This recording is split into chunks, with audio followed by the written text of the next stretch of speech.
Oui, je m'appelle Marc N. Thomas, je suis un citoyen gabonais et je vis à Paris. Comment je pourrais écrire votre nom? Voulez-vous bien l'épeler? Oui, N. Thomas, N-T-O-M-A. Alors, nous venons d'assister à la journée officielle de la rentrée politique du CDG. Pour vous, quelle importance revêt cette rentrée politique? Disons que, bon, déjà, moi, j'ai adhéré il y a 2 mois au CDG, qui est une structure qui existe depuis 2012. Donc, c'est assez nouveau pour moi. Et donc, cette rentrée politique est importante dans la mesure où il y a eu, des échéances importantes au Gabon, l'élection présidentielle, donc qui s'est déroulée avec la contestation qui continue et qui est encadrée en partie par cette contestation est encadrée en partie en France par la CDG et une rentrée politique donc qui va permettre d'affiler nos stratégies pour pouvoir lutter contre ce qu'on appelle un pouvoir usurpateur. Et on a eu différents intervenants sur différents sujets. Ça a permis un échange fructueux et riche et qui, pour les mois, les semaines à venir, va pouvoir nous aider à mener nos actions.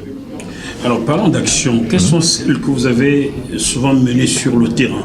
Bon, comme vous l'avez dit, avec l'action la plus connue, en fait, ce sont les marches. Donc, encore une fois, les marches qui ne sont pas organisées par la CDG, mais auxquelles nous participons activement.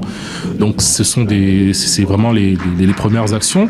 Nous avons aussi tout ce qui est réseaux sociaux, les différents articles, nous commentons l'actualité au pays à travers les réseaux sociaux. Nous critiquons effectivement les actions que nous trouvons iniques de la part du gouvernement usurpateur.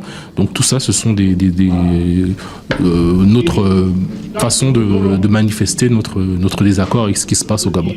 Je vais un peu vous enquiquiner. Il n'y a pas de souci. Vous comprenez l'importance. Il n'y a pas de problème. Pensez-vous que des actions que vous menez à 6000 km de votre pays puissent avoir un impact à l'intérieur du Gabon, sincèrement?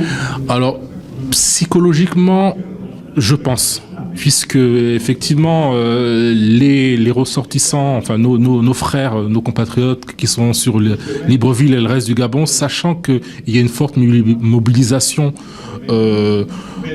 pour les soutenir, je pense que psychologiquement ça a un impact. Ça a un impact aussi, je pense que le pouvoir actuel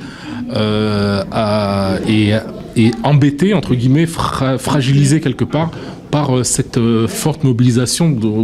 Comme disait le précédent interlocuteur, personne ne pouvait s'attendre que 6 mois durant, les Gabonais allaient marcher sur du Trocadéro à Ranelagh. C'est vraiment un exploit. C'est un retentissement assez important et je sais que ça gêne le pouvoir et ça encourage nos frères qui sont sur place de continuer à se mobiliser. Jusqu'où le CDG est prêt à aller dans ce combat? Disons que jusqu'au bout, il n'y a pas de limite. On va donner tout ce qu'on a.